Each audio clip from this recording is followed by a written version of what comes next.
Most people get this wrong.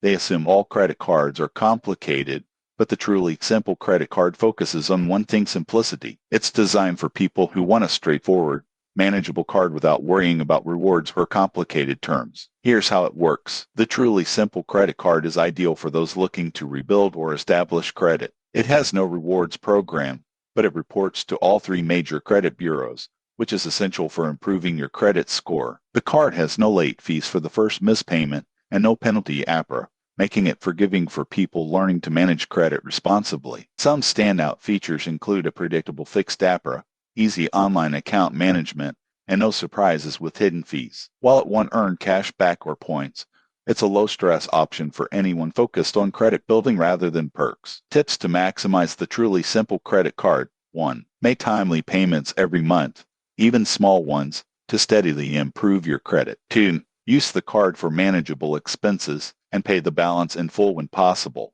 3. Monitor your credit report to track your progress and ensure accuracy. Who should consider this card? People who want a no-frills, reliable credit card to help build credit. It's perfect for first-time cardholders, those recovering from past credit challenges, or anyone who prefers simplicity over rewards. In conclusion, the truly simple credit card delivers exactly what it promises: simplicity, reliability, and a path to stronger credit. If this review helped, subscribe for more practical credit card reviews and tips. Stay consistent, use the card responsibly, and watch your credit improve without stress.